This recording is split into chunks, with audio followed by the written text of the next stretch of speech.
Hello दोस्तों, तो आपका स्वागत है आपके अपने चैनल टेक्निकल स्टडी पॉइंट पे। और जैसा कि आपको पता है कि आपका शॉर्ट लिस्ट जितने कैंडिडेट हैं जो अलग अलग ट्रेड्स के हुए थे, सबका रिज़ल्ट जो है एनपीसीआईएल का, जो आपका एनपीसीआईएल साइट है तारापुर का, वहाँ का रिज़ल्ट जो है फाइनली वो रिलीज़ हो गया है। तकरीबन वो 18 जुलाई को रिलीज़ हुआ था। तो अभी उसमें एक फॉर्म आया था, एसएसक्यू फॉर्म आया था, है ना। वो आपका मेल आया होगा, पर्सनली मेल आया होगा आपके खुद के मेल पे। तो उस फॉर्म को कैसे भरना है, जैसे मेरे पास ये रिज़ल्ट पड़ा हुआ है इंटरनल फिटर का है ना। तो इसमें बहुत सारे जो सिलेक्ट हुए थे, सो उनका सारा लिस्ट है। ऐसे ही जो भी दूसरे ट्रेड्स के सिलेक्ट हुए हैं, सबके पास जितने भी ट्रेड वाइज हैं सारे के सारे की लिस्ट आए हुए हैं। तो उसका मैंने डाल रखा था वीडियो, तो उससे आप चीज़ों को तो देख ही सकते हो। लेकिन आपके पास जो है मेल आ रखा होगा पर्सनली, जो मेल आया होगा ईमेल, उसमें आपको क्या करना है, अभी एसएसक्यू फॉर्म भरना है ना। सो एसएसक्यू फॉर्म को कैसे भरना है उस चीज़ को हम देखते हैं। तो उसको हम स्टार्ट करते हैं। तो एसएसक्यू फॉर्म को आप आसानी भर सकते हो खुद से अपने फ़ोन से ही, है ना। सो एसएसक्यू फॉर्म का हम लिंक ओपन करते हैं। अभी जैसे मैं यहाँ पे आ गया हूँ, तो यहाँ पे आपका ये एनपीसीआईएल का साइट है। सो इसको करने के लिए आपका जैसे npcl.co.in करके है, तो इसमें कलर चेंज कर देता हूँ ना, जिससे दिखाई दे। हाँ, सो ये आपका nuclear power corporation of India limited जो है, इसका ऑफिशियल साइट है। तो ये आपका दे रखा है, इसमें करना है। तो यहाँ पे आओगे, तो यहाँ पे रुक जाओ थोड़ा सा, है ना। ओके, तो ये हमारा साइट है जो एनपीसीआईएल का है। ये मैं ऐसे टेलीग्राम पे डाल दूंगा। तो npcl.co.in करके है। उसके बाद ये आपका टीएमएस करके लिखा है, कैंडिडेट का जो सिलेक्टेड लिस्ट है उसके हिसाब से। सो यहाँ पे देखोगे ये लॉगिन करने का है, ये रजिस्टर करने का है, फिर उसके बाद बाकी सारे कुछ दे रखे हैं। तो सबसे पहले ये रिजल्ट जैसे देखे थे, तो यहाँ सारे के सारे रिजल्ट का हैं, ये पॉपअप हो रहे हैं। तो यहाँ से आप कर सकते हो डाउनलोड। तो करने का वो लास्ट टाइम बता रखा था, है ना। सो हम क्या करेंगे, अभी लॉगिन करेंगे। और लॉगिन करके क्या करेंगे, हम जो एसएसक्यू फॉर्म है उसको भरेंगे, है ना। तो ये आपका लॉगिन का यहाँ पे कॉर्नर है, तो लॉगिन के कॉर्नर पे जाते हैं, फिर लॉगिन करते हैं ना। ब्लैक कर देता हूँ, इससे आपको थोड़ा क्लियर आएगा। तो यहाँ पे है लॉगिन का कॉर्नर, यहाँ से मैं लॉगिन करता हूँ। तो ये लॉगिन पे आ गया। यहाँ पे आपको क्या लगाना है, अपना लॉगिन आईडी लगाना है और आपका पासवर्ड। ये आपका आपने सेव कर रखा होगा तो ठीक है, अदरवाइज आपका ईमेल में ही ये आपका पड़ा होगा। तो वहाँ से आप वहाँ से भी कर सकते हो। अब आप में जो ये कैप्चा दिखाई दे रहा है, इस कैप्चे को डालना है। चलिए मैं डालता हूँ फिर। तो इसमें जैसे देखोगे, मैं यहाँ पे लॉगिन आईडी डाल दिया, अपना पासवर्ड डाल दिया, वो आपका इनविजिबल है पासवर्ड जो है। फिर आपका ये कैरेक्टर जो दे रखा है यहाँ पे, इसको डाल दिया। फिर अब क्या करता हूँ, इस पर लॉगिन करता हूँ, है ना। भरने से पहले अटेस्टेशन और एसएसक्यू फॉर्म भरने से पहले यहाँ पे जैसे है, इससे पहले है इसके इंस्ट्रक्शन दिए गए हैं। तो इस इंस्ट्रक्शन में देख लेते हैं हम। तो ये अपना इंस्ट्रक्शन है, इसमें आपका क्या क्या रहेगा। सॉरी, ओके, हाँ। सो क्या क्या रहेगा उसमें, उस सारा दिया हुआ है एसएसक्यू फॉर्म और रजिस्ट्रेशन फॉर्म में। So dear candidate, online process जो करते हो, इसमें आपका स्पेशल सिक्योरिटी क्वेश्चनरी रहेगा जो आपसे रिलेटेड रहेंगे, है ना। जिसमें हम सारा कुछ एक एक करके देखेंगे, जिसमें आपका पर्सनल डिटेल हो गया, क्वालिफिकेशन हो गया, फैमिली हो गया, अदर डिटेल्स हो गया, और भी सारे, जैसे आपका कोई विदेश से लेना देना है, कोई पॉलिटिकल पार्टी से है क्या, इस तरह के भी आपके सवाल बनेंगे उसमें, है ना। बहुत सारे कॉलम्स मिलेंगे जो यस नो करने का रहेगा। कहीं दूसरे जगह पे आपने रह रखा है, उसका भी कॉलम रहेगा, उस पर भी करना है। आपका जो कुछ करेक्शंस किया हुआ है उसका भी सारा कुछ आपको मेंशन करने का है। जो नहीं है उसको ब्लैंक ही रहने देने का है। ये जैसे इसमें लास्ट डेट लिख रखा है, तो लास्ट डेट आपका 31 तक है, 31 जुलाई तक है फॉर्म भरने का, है ना, ऑनलाइन करने का। उससे पहले कर देना है। तो ये मैं अभी अपडेट कर दूँगा। थोड़ा लेट नाइट हो जाएगा, लेकिन कोई नहीं। आप इसको देख के आप अपना जल्दी से जल्दी आजकल में फॉर्म भर दो, क्योंकि इसमें टाइम बहुत ज़्यादा जाता है। एक दो बार एरर हो जाता है बीच बीच में, है ना। सो बाद में ये आपका एचआरएम जो मैनेजर का है, ह्यूमन रिसोर्स मैनेजर है, उसका है टाइम कॉन्टैक्ट करने का, ये सारा कुछ लिखा हुआ है। सो इसमें ये एसएसक्यू का इंस्ट्रक्शन है, इसको आप दूर पढ़ सकते हो। बाकी मैं फॉर्म भर के सारा कुछ दिखा दूँगा कैसे कैसे फॉर्म भरना है, तो आप आसानी से भर सकते हो, है ना। चलिए फिर फॉर्म को स्टार्ट करते हैं, इसकी फॉर्म को। फाइनली क्या है, उसके बाद आपका लॉगिन का वो आईडी अपना डालोगे, फिर आईडी डालने के बाद पासवर्ड डालोगे, फिर कैप्चा डालोगे। तो मैं डाल दिया हूँ। उसके बाद मैं अंदर आ गया। तो यहाँ पे देखोगे आपका अब ये लॉग आउट का आईडी दिखा रहा है ना। और यहाँ पे आपका टाइम लेफ्ट जो है 30 मिनट का टाइम है। 30 मिनट के अंदर ही आपको फॉर्म भरना है ना। ऐसा नहीं कि 30 मिनट की जगह पे आप ज़्यादा समय ले रहे हो। 30 मिनट से ज़्यादा लेते हो, आपका एक्सपायर हो जाएगा, दोबारा से आपको करना पड़ेगा। यहाँ पे आपका जो है नाम आएगा जिसके नाम पे है ना। लास्ट जो आपने कर रखा है लॉगिन, उसका आएगा, जैसे इसमें है जगमोहन, है ना। उसके बाद यहाँ पे आप देखोगे तो ये आपने जैसे एजुकेशन क्वालिफिकेशन हो गया, पोस्ट एक्सपीरियंस, पर्सनल डिटेल, ये सारा कुछ। तो हमें जाना है यहाँ पे अप्लाई में, है ना। अप्लाई का जो कॉलम है, इस पर ये आपका अप्लाई का है, अप्लाई के अंदर जाना है। सो चलते हैं, यहाँ पे आ गया, ये अप्लाई ऑनलाइन है यहाँ पे, उसी के नीचे है अप्लाई ऑनलाइन, इस पे जाना है। फिर सो यहाँ पे जैसे है आपका अप्लाई का कॉर्नर है, इस अप्लाई के कॉर्नर में जैसे जाओगे तो यहाँ पे आपका अप्लाई में आ गए। फिर यहाँ पे ये आपका एप्लीकेशन स्टेटस है, इस एप्लीकेशन स्टेटस के अंदर जाओगे तो यहाँ पे आपका आएगा जो आपने, ये आपका एप्लीकेशन स्टेटस आएगा जिसमें आपका नाम आएगा, एप्लीकेशन नंबर आएगा, आपने क्या स्कोर कर रखा था उसका टोटल आएगा। तो ये जैसे स्कोर कर रखा है, जो टोटल क्वेश्चन 50 आते हैं, अटैम्प्ट 33 ऑन अटैम्प्ट हो गया जी आपका पेपर 1 का है, ये आपका पेपर 2 का है। तो ये टोटल जैसे रो फुल मार्क्स जो 124 है, और ये पेपर 1 का जो है जिसमें आपके वर्कशॉप कैलकुलेशन साइंस के और ईडी के क्वेश्चन रहते हैं, उसमें आपका पासिंग मार्क्स के लिए होता है क्वालिफाइंग। सेकंड स्टेज से मेन रिजल्ट बनता है। तो इसमें टोटल 124 मार्क्स लेके आया था, है ना। तो इसमें बढ़िया मार्क्स था, इसके कारण सिलेक्शन हो रखा है ना। तो स्किल टेस्ट का रिजल्ट दे रखा है इसमें, गो क्वालिफाई करके। तो ये बंदा सिलेक्टेड है ना। तो यहाँ पे उसके नीचे देखोगे तो यहाँ पे आपका SSQ फॉर्म का दिखा रहा है ना। सो इसमें देखो साफ लिखा हुआ है, click to view instruction for filling online application and CA SSQ form है ना, ये SSQ फॉर्म का है।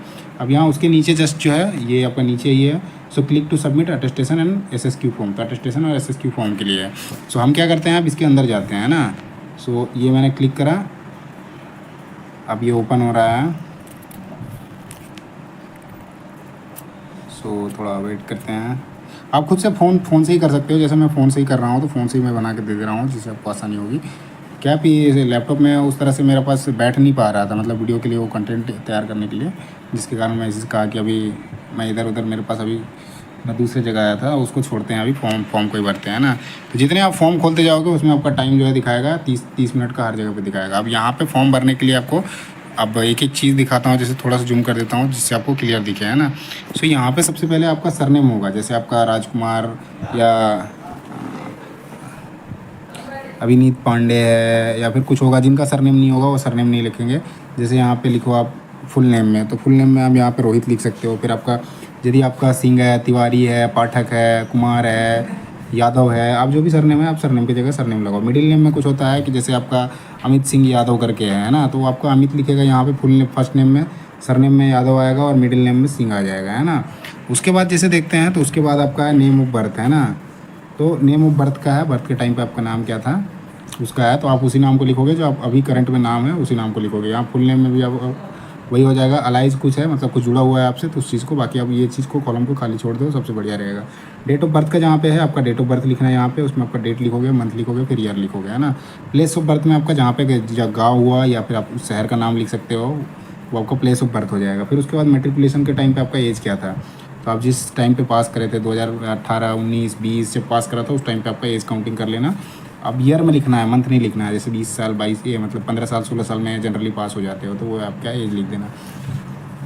ये आपका प्लेस ऑफ बर्थ में जैसे गांव का लिखना, फिर यहाँ डिस्ट्रिक्ट में हो जाएगा, है ना। उसके बाद ये जो है आपका डिस्ट्रिक्ट का है, फिर उसके बाद कंट्री का है, तो कंट्री आपका इंडियन हो जाएगा, डिस्ट्रिक्ट आपके चेंज हो सकते हैं ना। आपका स्टेट भी है, स्टेट भी चेंज माफ़ कीजिएगा, स्टेट जो है स्टेट भी आपका अलग अलग हो सकता है, तो आप जो जिस स्टेट से आते हो उस स्टेट का यहाँ पे भरोगे। उसके बाद आपका रिलीजन का है, तो रिलीजन आपका हिंदू है, मुस्लिम है, सिख है, ईसाई है, जो भी आप जैन हो, बुद्ध हो, तो आप उस चीज़ को यहाँ पे मेंशन करोगे, है ना। उसके बाद नेशनलिटी है, ये बाय डिफॉल्ट आपका इंडियन ही है, ये जैसे दिखा देता हूँ मैं, तो इसके अंदर आप इंडियन फिल करोगे, है ना। ये इंडियन आ रहा है, अदर कुछ है तो भूटान के, तिब्बतन के वो आते हैं तो कर सकते हैं, बाकी आप इंडियन आएगा तो इंडियन ही आप करोगे, ठीक है। उसके बाद है आप किस कैटेगरी से हो, तो उस कैटेगरी का है यहाँ पे, जिस किसी कैटेगरी से आप हो उस कैटेगरी के यहाँ पे भर दोगे, तो यहाँ पे आपका ST SC OBC जिस कैटेगरी से हो उसका भरोगे। उसके बाद फादर का जो प्लेस है, मतलब आपके पिताजी जैसे रहे होंगे तो वहाँ पे आपका जहाँ पे उनका बर्थ हुआ था उस जगह का नाम यहाँ पे होगा, है ना। उसके बाद आपका स्टेट, जो फादर का स्टेट है आपने जहाँ से कर रखा है वहीं आपका जनरली होता है। आप कहीं दूसरी जगह प्लान करते हो तो बात की बात है, बाकी जनरली वही मिलेगा जो आपका स्टेट है, जहाँ आप लिख रहे हो वही चीज़। डिस्ट्रिक्ट भी वही हो जाएगा, है ना। Are you living in overseas, मतलब आप किसी दूसरे कंट्री में रह रहे हो, जैसे इसमें आएगा आपको, देखोगे मैं जैसे दिखाता हूँ ओवरसीज़ कंट्री, मतलब यस यदि करते हो तो आपके कहाँ कहाँ रह रखा है उसका आएगा, है ना। यस में कर दिया तो प्लेस ऑफ बर्थ हो जाएगा, फिर वैसे करके इसको आप नो कर देना, है ना। जो ओवरसीज़ वाला है ये आपका, ये ओवरसीज़ का जो है, तो इस चीज़ को नो कर देना। उसके बाद आपका आधार कार्ड नंबर, तो आधार कार्ड नंबर यहाँ पे डाल देना जो आपका 16 नंबर का होता है। फिर उसके बाद रजिस्ट्रेशन नंबर है, यदि आपके पास खुद की व्हीकल्स है तो उसका आपका रजिस्ट्रेशन नंबर देना होगा, है ना। बाइक या कार कुछ भी नहीं है तो आप इसको खाली छोड़ देना, ठीक है। उसके बाद जैसे देखते हैं तो पैन नंबर, तो पैन तो आपके पास होगा ही, तो पैन नंबर यहाँ पे डालना है। फिर उसके बाद बैंक अकाउंट नंबर, जिस बैंक का अपने अकाउंट नंबर देना है उसका आपका बैंक अकाउंट नंबर यहाँ पे डलेगा, ठीक है। क्योंकि अलग से जब आप ज्वाइन कर जाओगे ना तो उस टाइम पे आपका 2 साल का 2 ईयर का जो है आपका ट्रेनिंग का टाइम रहेगा, है ना। तो ट्रेनिंग के टाइम में ये अलग से फॉर्म वॉर्म करवाने में उसमें थोड़ा लगता है, बाकी तो फॉर्मेलिटीज़ जो होती है वो चीज़ें होगी। है ना। लेकिन उससे पहले ये अटेस्टेशन रहेगा, तो उससे पहले क्या है, सारा का सारा अभी जैसे उस बीच में जितना है डॉक्यूमेंट वेरिफिकेशन होने का, इंटरनल वेरिफिकेशन होने का, उस टाइम पे 2 साल के भीतर में सारा कुछ हो जाएगा, है ना। उसके बाद देखते हैं तो यहाँ पे मोबाइल नंबर का है, कंट्री कोड का है ना। तो यहाँ पे आप एक ही कंट्री से हो तो आप तो दूसरे कंट्री से हो नहीं है, तो 91+91 आपका जो मोबाइल नंबर होगा, जो आपका मोबाइल नंबर होगा, आप मोबाइल नंबर यहाँ पे डालोगे अपना 10 अंकों का, है ना। और ये आपका बाकी सारे खाली छोड़ देना, ठीक है। सो उसके बाद देखते हैं, तो ये मोबाइल नंबर का हो गया, लास्ट पे 1 ईयर का है ना, जिससे जो नंबर आपने यूज़ कर रखा है तो वो चीज़ का आप दे सकते हो, ठीक है। 2 नंबर है तो 2 नंबर का आएगा, यहाँ 1 नंबर हो गया, दूसरा नंबर यहाँ पे डाल दो ऐसे करके 91 कर देना, +91 कोड जो है इंडियन कोड है ना। उसके बाद आपका आते हैं तो ईमेल आईडी का है, और कोई दूसरा सोशल साइट्स है या फिर VIP पोर्टल है, जैसे ईमेल आईडी में आपका जो भी ईमेल आईडी है वो आप लिखोगे। कोई दूसरा हो गया सोशल साइट, जैसे फेसबुक हो गया, उस चीज़ का भी कर सकते हो। जैसे इसमें मैं दिखाता हूँ आपको, तो यहाँ पे आपको दिख जाएगा, ईमेल हो गया, व्हाट्सएप हो गया, फेसबुक हो गया, ट्विटर हो गया, इंस्टाग्राम होगा, और भी कुछ है। तो यहाँ जनरली आपके पास मिलेगा, व्हाट्सएप तो मिलेगा ही, फेसबुक भी मिल जाएगा, एक इंस्टाग्राम है, 3 चीज़ और एक ईमेल आईडी, चारों के चारों मिल जाएंगे, चारों के चारों आपको मेंशन करने पड़ेंगे, है ना। ऐसा नहीं हो कि बाद में आपसे पूछताछ में पता चल रहा है कि आपने चीज़ों को छुपा रखा है, क्योंकि ये आपके लिए हानिकारक हो सकती है, इसलिए चीज़ों को आप ना छुपाओ तो ये सबसे बढ़िया रहेगा, है ना। उसके बाद आता है जो आपका एड्रेस है, प्रेजेंट एड्रेस है, और यहाँ पे देखते हैं जो आपका परमानेंट एड्रेस है ना। परमानेंट एड्रेस तो आपका जो गाँव का है या जिस शहर से आप हो वहाँ का आपका परमानेंट एड्रेस हो जाएगा। और यदि आप कहीं आप पेरेंट में आप उस अपना नेटिव प्लेस से कहीं दूसरी जगह पे रह रहे हो तो वहाँ का डालोगे। तो यहाँ पे जैसे हाउस नंबर का कॉलम है, तो हाउस नंबर यहाँ पे डाल दोगे, लोकेलिटी क्या है आपकी, स्ट्रीट लोकेलिटी या फिर स्ट्रीट किसी गली का नाम, वो आपका हो जाएगा, विलेज टाउन जो भी आप उस चीज़ का करोगे, पुलिस स्टेशन हो गया, पोस्ट ऑफिस हो गया, डिस्ट्रिक्ट कोड हो गया, डिस्ट्रिक्ट हो गया। उसके बाद आपका पिन नंबर जो 6 नंबर का आएगा वो डालोगे। फिर आपका स्टेट आएगा, है ना। स्टेट आपका जो 28 स्टेट हैं वो सारे के सारे इसमें आएंगे। तो आप इन चीज़ों के जिसमें आपके हो, जहाँ से हो वो सारा का सारा इसमें आएगा, है ना। साथ ही 8 जो आपका यूटीज़ हैं वो सारे भी आ रहे हैं ना। तो जो ये एलिजिबल थे उसके सारे दे रखे हैं यहाँ पे। आप जिस जगह से हो उसको भरोगे। टेलीफोन का जनरली बहुत कम लोगों के पास होता है, मोबाइल नंबर आप भर दोगे, ये कॉलम खाली छोड़ सकते हो। है यदि आपके पास टेलीफोन नंबर भी डाल सकते हो, मोबाइल नंबर हो गया, ईमेल आईडी हो गया, ठीक है। उसके बाद सेम चीज़ यदि ये तो आपका करंट का हो गया, है ना। यदि आप कहीं पे दूसरे जगह पे रह रहे हो, नेटिव प्लेस से दूसरे जगह पे, और यदि आप परमानेंट उसी एड्रेस पे रह रहे हो जहाँ पे आपका नेटिव प्लेस ये वहीं पे रह रहे हो, तो आपका ये कॉलम भर देना, और यहाँ जो भरोगे यही चीज़ यहाँ पे भर देना। आपका यदि जगह दूसरा है, आप दूसरे जगह पे रह रहे हो, उस केस में आपका यहाँ एड्रेस चेंज होगा। बाकी आपका परमानेंट एड्रेस में यही रहेगा, house number, locality, village town का हो गया, पुलिस स्टेशन हो गया, पोस्ट ऑफिस हो गया, district, pin code, then state हो गया। उसके बाद आपका टेलीफोन नंबर हो गया, मोबाइल हो गया, ईमेल आईडी हो गया। उसके बाद आपका आता है जो पासपोर्ट डिटेल है। यदि आपने पासपोर्ट इशू करवा रखा होगा तो उसमें पासपोर्ट होगा, जैसे ड्राइविंग लाइसेंस इशू कराते हैं, पैन कार्ड इशू कराते हैं, उसी तरह का पासपोर्ट भी बनता है ना। सो पासपोर्ट, और वो जैसे हार्ड कॉपी में बनता है, कॉपी की तरह होता है, तो उस तरह का बनता है, तो उसमें आपको मिल जाएगा। तो जनरली जैसे आपके पास लीवर कार्ड बना रखा होगा तो उसमें आपके मिलते हैं उस तरह के, है ना। बस उसमें रिपब्लिक ऑफ इंडिया और भारत का जो आपका अशोक स्तंभ है वो लगा रहता है, साथ में आपके उसमें देखोगे तो फोल्डेड आपके रहते हैं, उसमें कई पेज रहते हैं। किसी दूसरे कंट्री में या कहीं दूसरे जगह विजिट करते हो तो वहाँ पे स्टैंप लगता है, उसके लिए एक्स्ट्रा पेजेस डाले रहते हैं ना। तो यहाँ पे पासपोर्ट नंबर यदि है आपके पास तो आप इस चीज़ को भरो, कहाँ से इशू हुआ है उसका जगह का नाम आएगा, है ना। उसके बाद पासपोर्ट ऑफिस होती है, वहाँ पे डेट ऑफ इशू, कब इशू करवाया हुआ था और वैलिड कब तक है, उसका सारा डिटेल है ना। इससे क्या होता है ना, ये इंक्वायरी अब जैसे NPCIL जो है ना DAE के अंदर आता है, डिपार्टमेंट ऑफ एटॉमिक एनर्जी के अंदर। तो वो चीज़ें जो इन्फॉर्मेशन होती है ना, बहुत ही क्रिटिकल जो इन्फॉर्मेशन है वो चीज़ें लीक नहीं होनी चाहिए। इसके कारण सारा डेटा जो है आपको देना बहुत ही ज़रूरी है, नहीं तो बाद में क्या होता है ना, कोई चीज़ें इशू हो जाती हैं ना तो उसमें दिक्कत फिर होता है। उसके लिए क्या है, आप कोई भी चीज़ें ना छुपाओ तो ये आपके लिए सबसे बढ़िया है।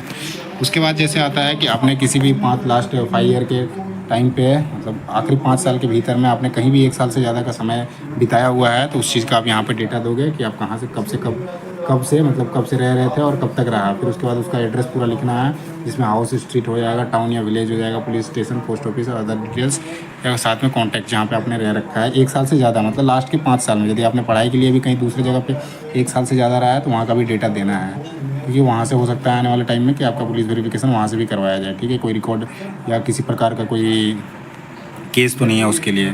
इसमें नीचे देखते हैं तो यही चीज़ लिखा हुआ है, give details if you have ever been, मतलब कुछ हो रखा है वैसा, तो यही चीज़ है, सेल्फ का है। इसमें देखोगे इंसिडेंट का है, किसी प्रकार का कोई इंसिडेंट हो रखा है, जैसे ये हो गया, अरेस्टेड हुआ है, प्रोसिक्यूटेड हुआ है, या फिर कोई डिटेंशन का हुआ है, चार्ज लगा है कोर्ट का, उसका तो ये जनरली होता नहीं है, बाकी यदि हो रखा है तो इसका डेटा देना पड़ेगा। ये यदि डेटा आपके पास यदि है, किसी प्रकार आपका पुलिस केस बना हुआ है, तो आप उस चीज़ के लिए डिनाई हो जाओगे, आप अनसेलेक्टेड हो जाओगे, है ना। तो ये तो आपको जनरली पता होता ही है ना। कोई भी इंस्ट्रक्शन इसके बारे में पढ़ना है तो यहाँ पे है, इसको आप दबाओगे तो इंस्ट्रक्शन पढ़ सकते हो। बाकी इसमें दिया हुआ है कि अभी एवर बीन बाउंड डाउन, तो किसी प्रकार से कभी आपको डाउन किया गया था या फिर कोर्ट लॉ के तहत किसी प्रकार का केस चला था, लॉ ऑफ जो कोर्ट लॉ उसके क्या कभी कन्विक्टेड पाया गया है क्या, उसके बारे में एनी ऑफेंस, मतलब किसी को कोई नुकसान पहुंचाया, ऐसा कुछ किया है क्या, सिविल माइग्रेशन जो है सारे इंटीग्रेशन किसी के साथ हो रखा है क्या, इंटरनल या डिपार्टमेंटल प्रोसीडिंग कभी हुआ है क्या, उस चीज़ का है। तो इन चीज़ों में जितना भी भरने का है ये आपके सारे नो भरे जाएंगे, है ना। आर्म्स के लाइसेंस होल्डर हो क्या, मतलब हथियार आप किसी, जैसे बंदूक होता है ना, बंदूक के आपके पास हथियार है क्या, सो वो सारी चीज़ें आपके पास नहीं होगी, तो आप इन चीज़ों के नो कर दोगे, है ना। यहाँ पे सारा नो आएगा, सारे के सारे नो आएंगे, है ना। मैं सारा दिखा देता हूँ, तो मैं ऐसे दिखा दे, ये ऐसे 3 कर दिया, बाकी सारे भी कर सकते हो। उसके बाद आपका फाइनल प्रोसेस आता है यहाँ पे 7 नेक्स्ट का। इससे पहले आप क्या करो, सॉरी मैंने गलती से वो छू दिया, मैंने फॉर्म को भरा नहीं, मैं तो पहले बता दिया। ओके देन, तो आप क्या करोगे, इसको पूरा का पूरा दोबारा आप चेक करोगे, है ना। सारा का सारा जो आपने भरा हुआ है वो सही भरा है या नहीं भरा है, दोबारा एक बार चेक कर लेना, है ना। उसके बाद फाइनली आपका 7 नेक्स्ट में प्रोसीड टू नेक्स्ट करोगे, है ना। सारा कुछ हो जाने के बाद अब 7 and proceed to next step आ जाएगा। ओके, तो मैं नेक्स्ट करता हूँ, सारा भर लेता हूँ, है ना। हो गया है, तो यहाँ अभी फॉर्म सारा भर दिया है। अब यहाँ क्या करेंगे, नेक्स्ट टू स्टेप का है, so save and proceed to next step. यहाँ सारे नो करने, ये वाले सारे लीगल वाले जो हैं। सो मैं करता हूँ अभी नेक्स्ट। प्लीज़ करेक्ट एरर मेरा रेड मार्क्स। सो कोई सा भी रेड मार्क यदि दिख रहा है तो उसको एरर सही करने कह रहा है। सो एड्रेस छूट गया था जिसके कारण वो आया था, तो दोबारा कर दिया मैंने, एड्रेस भर दिया। उसके बाद 7 प्रोसीड करोगे। सो ये आपका भर गया है। अब अगला आ गया, यहाँ पे एक और नया खुल गया है ना, जिसमें आप यहाँ देखो आपका नाम रहेगा, डेट है, कब फॉर्म भर रहे हो, only online process for filling attestation and SSQ requirement का है वो सारा। सो यहाँ पे आपका नेम और स्कूलिंग का लिख रखना है, कब आपने ज्वाइन किया था, कब छोड़ा था, कब आपने एग्ज़ाम पास कर रखा था। तो आपका यहाँ 10th का लिखो, 10th का। फिर उसके बाद डेट ऑफ एंट्रिंग का हो जाएगा, डेट ऑफ लीविंग का हो जाएगा, फिर आपका एग्जामिनेशन का पास करा, फिर आपका दूसरा कोई लिखने का है तो उसका भी यहाँ पे मैंने भर दिया है।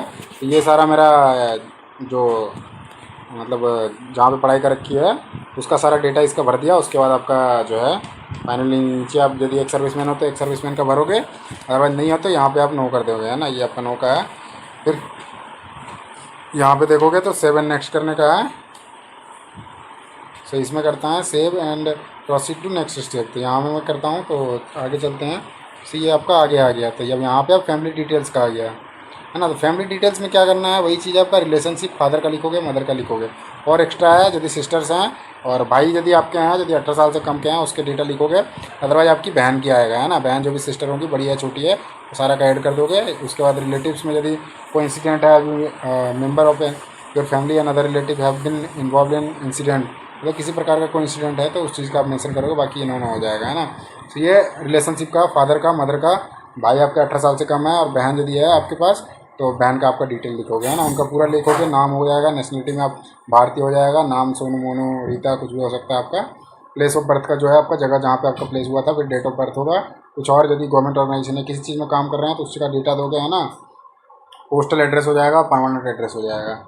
कुछ एक्स्ट्रा है तो ऐड करोगे। उसके बाद जैसे इसमें देखते हैं, इसमें सारे को इसको छोड़ देना यहाँ पे, है ना। उसके बाद यहाँ पे है 5 साल से आपने कहीं दूसरे जगह पे, मतलब पार्टिकुलरली क्या है, particular of relatives, friends and acquisitions during the past 5 year. Position कोई भी चीज़ है तो आप उस चीज़ को लिख सकते हो यहाँ पे सेलेक्ट करके, है ना। बाकी ये चीज़ भी देखो है, यदि ऐसा कुछ, मैं तो कहूँगा इसको आप छोड़ देना, ठीक है। उसके बाद जैसे है यहाँ पे आपका है foreign mission, particular of relative से Indian and non Indians working in foreign mission, foreign organisation including foreign concern. कोई यदि आपके जानकार हैं जो विदेश में काम कर रहे हैं, मतलब घर के ही सदस्य जो हैं आपके, कोई कार्य कर रहे हैं क्या, या फिर कोई रिलेटेड वैसा है तो आप भरोगे। ये भी कॉलम खाली छोड़ देना, ठीक है। उसके बाद सन डॉटर ऑफ लिख दो, यहाँ पे आप नो कर देना, यहाँ पे नो हो जाएगा। फिर उसके बाद आपका आ जाएगा यहाँ पे है कि डिटेल ऑफ मल्टीनेशनल कर रहे कंपनी, है ना। यदि आपने किसी MNC कोई जानकार है, एम्प्लॉयमेंट इन MNC कंपनी में है, मल्टीनेशनल कंपनी में काम कर रहा है, तो उसका रिलेशन लिखो, कौन है जानकार जो आपका है, फ्रेंड है, दोस्त है, फादर, मदर, वाइफ, हस्बैंड, सन, डॉटर, बहुत सारे स्टेप डॉटर है, फादर इन लॉ है, मतलब आपके रिश्तेदार में कोई भी है तो आप उसका लिख सकते हो। बाकी मैं कहूँगा कि आप इस चीज़ को भी ना ही भरो तो ही बढ़िया रहेगा, है ना। उसके बाद आपका सेम चीज़ यहाँ पर नीचे आएगा तो आपका name of tourist responsible person जो आएगा, आपके घर के आसपास के जो महत्वपूर्ण लोग होंगे 2 लोग, उनका आप नाम लिखोगे, एड्रेस लिखोगे और मोबाइल नंबर, ईमेल आईडी, है ना। ईमेल आईडी तो शायद देना पड़ेगा, ईमेल आईडी का भी ऑप्शन दे रखा है, स्टार मार्क कर रखा है ना। 2 लोगों का है, कोई सा भी जो सोशल मीडिया यूज़ करता है, ईमेल आईडी एटलीस्ट यूज़ करता हो उस आदमी का दीजिएगा। ऐसा ना हो कि किसी बड़े बुजुर्ग का दे दिया, अब उसको फ़ोन पहुँच ही नहीं रहा है उसके पास कॉन्टैक्ट के लिए, है ना। ये पुलिस वेरिफिकेशन के लिए बेसिकली करा जाता है, तो इसमें वो करके उनसे पूछताछ करी जाती है कि ये बंदा कैसा है, नहीं है, उस चीज़ की जानकारी के लिए इसको भरवाया जाता है ना। मैं क्या करता हूँ, भर देता हूँ, उसके बाद फिर आगे क्या करता हूँ, तो फिर आगे करते हैं। फैमिली का डिटेल भर दिया, उसके बाद जैसे ही आप आगे बढ़ोगे उसमें देखो चीज़ें में क्या है ना, जगह जगह पे एरर हो जाता है, तो कोशिश करो थोड़ा टाइम लेने का और डेस्कटॉप मोड पे करके, मोबाइल से कर रहे हो तो डेस्कटॉप मोड पे करके लेना, और साथ में यदि आप लैपटॉप से कर रहे हो तो फिर तो कोई दिक्कत नहीं होने का, लेकिन उसमें भी एरर हो जाता है कभी कभी, है ना। उसके बाद जैसे अदर डिटेल्स में आ रखा है, तो अदर डिटेल्स में जैसे देखोगे तो यहाँ पर क्या है, have you ever had personal contact with your official foreign country, आपने कभी कर रखा है या ड्यूटी कोई कर रखा है, तो इसमें नो हो जाएगा, ठीक है, नो हो गया। फिर दूसरा जैसे है if applicable please give full name, यदि आपने करा ही नहीं है तो फिर तो आप तो देने का कोई है ही नहीं रीज़न, है ना, तो ये भी आपका नो हो जाएगा। उसके बाद तीसरे नंबर पे है हर हैज योर स्पोस, मतलब आपकी पत्नी विजिटेड रेसिडेंट, मतलब किसी दूसरे कंट्री में आपने शादी नहीं किया है तो फिर तो कोई दिक्कत ही नहीं है ना, इस पर भी नो करने का है। उसके बाद जो है पॉइंट ओवरसीज का है, कभी आपने करा है, मतलब दूसरे कंट्री में आपने कभी विज़िट करा है क्या, उसका भी डेटा देना है। आपने जब पासपोर्ट ही नहीं बनाया तो कहाँ से करने का है, पासपोर्ट यदि बना रखा होगा तो उसका मतलब ही जाने का नहीं है ना। कभी आपने किसी आपकी फैमिली है उस पर in case any inquiry pending against family member, यदि आपके साथ हुआ नहीं हुआ, आप फैमिली के बारे में पूछ रहा है कि आपके फैमिली में से किसी के साथ कोई कभी केस वेस हुआ है क्या, उस चीज़ के बारे में, है ना। तो हो रखा है तो करना है, पर कुछ वो तो आपको पता होगा, एटलीस्ट आप मदर फादर से पूछ लेना कभी ऐसा हुआ है कि लड़ाई झगड़े ऐसे केस वेस, है ना। सो इसमें भी क्या करना है, इस पर भी नो करना है ना, ये भी नो हो गया। उसके बाद जो है state your source of your income that is member including details, आपका जो भी होगा यहाँ पे। अच्छा, ड्यूरेशन पूछ रखा है, how many of your family member है prior war in held enemy country for any duration, नहीं कोई नहीं रहा है ना, सो इसको भी नो कर दो। उसके बाद आता है यहाँ पे आपका इनकम, है ना, state and source of your income that है memory of giving all family details, है ना। सोर्स ऑफ इनकम क्या है, तो आपका जो भी काम कर रहे होंगे इससे आ रहा होगा या फिर कुछ भी होगा। सो जैसे मेरा जो जिसका मैं फॉर्म भर रहा हूँ वो शॉपकीपर का है ना, तो शॉपकीपर हो गया ये, है ना। उसके बाद जो भी आपका है, तो मैक्सिमम लोग जो होंगे एग्रीकल्चर या फिर बिजनेस या कुछ भी होगा तो उस चीज़ को सोर्स ऑफ इनकम जो है वो सारा कुछ दे सकते हो, है ना। Mention detail for all employable including agriculture, यदि आपके लैंड लैंड में आप काम करते हो तो उसका पूरा डिटेल देना पड़ेगा। बाकी यदि नहीं है तो आपका छोटा सा जैसे इसमें आता है शॉपकीपर का दे दिया, तो इसमें लैंड का डिटेल दे दूंगा थोड़ा सा, वाइफ हस्बैंड किसके नाम पर है बोल के, है ना, एग्रीकल्चरल लैंड है। ओके, देन यहाँ पे नाम हो जाएगा उनका, ठीक है, शॉपकीपर जैसे दे दिया तो आपके जिनके नाम पे ज़मीन होगा वो लिखोगे, आप एग्रीकल्चर से हो तो एग्रीकल्चर लिख के यहाँ पे नीचे हो गया। फिर उसके बाद आपका यहाँ पे देख रहा है गवर्नमेंट स्टेट बॉडी में आप control government of India, government of autonomous body, किसी भी जगह पे आपने if you had left service on giving मत नोटिस, मतलब कहीं पे आप जॉब कर रहे होते हैं, किया है वहाँ से रिज़ाइन किया है, उस चीज़ के बारे में पूछा है ना। सो उस चीज़ का यदि कर रखा है तो हाँ, नहीं कर रखा है तो यहाँ पे सीधा नो कर दो, है ना। सो यहाँ पे भी नो कर देना है। फिर उसके बाद यहाँ पे है, उसके बाद जो have you ever been member worker political party, किसी पॉलिटिकल पार्टी के आप ऑर्गेनाइजेशन में जुड़े हो, नहीं जुड़े हो तो यहाँ पे भी नो करना है। Are you aware of any of your relative has been member worker, मतलब आपके कोई जानकार में या दोस्त या परिवार में या फिर आपके रिश्तेदार में कोई हैं ऐसे किसी ऑर्गेनाइजेशन या पार्टी से जुड़े हुए हैं तो मेंशन करो, नहीं है तो फिर नहीं करो, है ना। सो मोस्टली नहीं करो, ये सारे के सारे नहीं करना है ना। Have you been a member of any cultural society और social organization which associated with assist by foreign mission और ऑर्गेनाइजेशन, कोई भी कल्चरल या सोशल ऑर्गेनाइजेशन है उनसे आपके परिवार वाले कोई जुड़े हुए हैं क्या, उस चीज़ का मांग रखा है। आपके जुड़े हैं तो यस करो, और कौन से जुड़े हैं फिर पूछेगा किससे जुड़ रखा है तो उसके बारे में मेंशन करना पड़ेगा, और नहीं जुड़े हैं तो फिर नहीं है ना, तो नो करके। वही चीज़ सेम चीज़ इसमें भी है, are you aware whether relatives कोई आपके मतलब पहले तो घर पे आ गया, फिर आप रिलेटिव्स पे आ गया है ना। उसके बाद जो आपका club society such body are you have been member of any कोई क्लब या सोसाइटी या फिर कोई सच दूसरे ऐसे बॉडी पे कोई मेंबर हो क्या, उस चीज़ का भी डिक्लेरेशन देना है। तो ये मोस्टली सारे के सारे नो हो जाएंगे है ना। तो आप इनको सारे के सारे नो कर दो। कोई चीज़ें आपके पास है यस में है तो आप उस चीज़ को यस करके उसका डेटा लिखना पड़ेगा है ना। जैसे इसमें एक मैं दिखाता हूँ तो इसमें आपको दिखाई देगा यस में कर दिया। अब यहाँ पे बाकायदा ये लिखने का आ गया कहाँ पे है, क्या है, नी नंबर, उसका ऑर्गेनाइजेशन का नाम, सारा कुछ आ जाएगा। तो मैं नो कर देता हूँ क्योंकि है ही नहीं अपने पास, ये भी नो कर देने का है ना। अब यहाँ पे आज का डेट आ रहा है फाइनली है ना, ये डेट है, सेव एंड सबमिट हो जाएगा। फिर उसके बाद प्लेस का यहाँ प्लेस लिखूँगा, तो मैं जहाँ से फॉर्म भर रहे हो उसका प्लेस लिखोगे। तो मैं जैसे फॉर्म भर रहा हूँ, ये घर का एड्रेस है, मैं बागपत, ठीक है। तो ये सारा भर दिया, ये लास्ट वाला है। सो यहाँ पे टाइम का दिखा रहा है, सारे के सारे जो भी हैं और ये सारे ऑप्शन में आपको नो नो करते जाना है ना। यदि कोई जुड़ा हुआ है इस चीज़ से, जैसे यहाँ पे शॉपकीपर का दे रखा है, शॉपकीपर, इसका नाम मैंने लिखा नहीं तो यहाँ पे मैं नाम लिख देता हूँ। सो नाम हो जाएगा, ठीक है। जिसके नाम पे रहेगा लैंड जो है या फिर आपके एग्रीकल्चरल ज़मीन है, वहाँ पे जो जिसके नाम पे ज़मीन है उसका नाम लिखना है, इंक्लूडिंग कितना एग्रीकल्चरल लैंड है, उसका चीज़ का भी डेटा देना है ना। सो सारा मोस्टली आप भर लोगे। यहाँ पे आपका नाम लिख जाएगा, ज़मीन का लिख दिया मैंने कितना है, वाइफ हस्बैंड है तो उसका नाम लिख देना है ना। बाकी मैंने ऊपर लिख दिया जो फैमिली का इनकम का सोर्स है शॉपकीपर का है, उससे आपका होता है। जैसे आप ज़मीन का लिख रखा है तो 100 यार्ड, आप चाहो तो नाम लिख सकते हो, मैंने नाम नहीं लिखा है, ऐसे सबमिट कर देता हूँ। बाकी सारे नो नो करने हैं ना। ये आपका लास्ट में आज का डेट आ गया है ना, ये आपका प्लेस का आ गया। फिर इसके बाद इसको सेव कर लेता हूँ, सेव एंड सबमिट करके करता हूँ है ना। No change detail. हाँ, एक बार और एक चीज़ देख लेना है अभी, जैसे रुक जाओ, मैं यहाँ पे एक बार ही सेव कर लेता हूँ। तो ये डेटा सारे के सारे डेटा सेव हो गए हैं ना। अब फाइनली आप यहाँ से यदि एक बार ही submit final save and submit कर देते हो तो इसके बाद आप किसी भी प्रकार से चेंज नहीं कर सकते हो। इसीलिए आप दोबारा चाहो तो आप अपने पूरा का पूरा देखना चाहते हो तो पूरा का पूरा देख सकते हो स्टार्टिंग से। जैसे यहाँ पे आओगे आप होम में आ जाओ, होम से आप देख सकते हो स्टार्टिंग करके। सो वहाँ से सारा कुछ आएगा, यहाँ तक मेरा सारा सेव हो गया, ठीक है। अब जैसे आप होम में जाओ, होम में आ गए, अप्लाई में जाओ, यहाँ पे एप्लीकेशन स्टेटस आएगा, यहाँ पे SSQ फॉर्म आएगा। फिर उसके बाद ये सारा कुछ आपका नाम हो जाएगा, ये सारा डेटा चेक करो क्या आपका डेटा सही है नहीं है। ये हो गया डेट का, जो जगह जहाँ जहाँ से पढ़ाई कर रखा है उसका, ये एड्रेस का हो गया। फिर उसके बाद सारा डेटा हो गया। इस तरह से यहाँ आके आपका फाइनल होता है ना। तो यहाँ से फिर सेव एंड सबमिट करता हूँ तो please correct the error mark in red. Red में कोई करेक्ट आ रहा है, ये आपका प्लेस का है ना। तो प्लेस का करता हूँ ये Baghpat, okay. Then save and submit.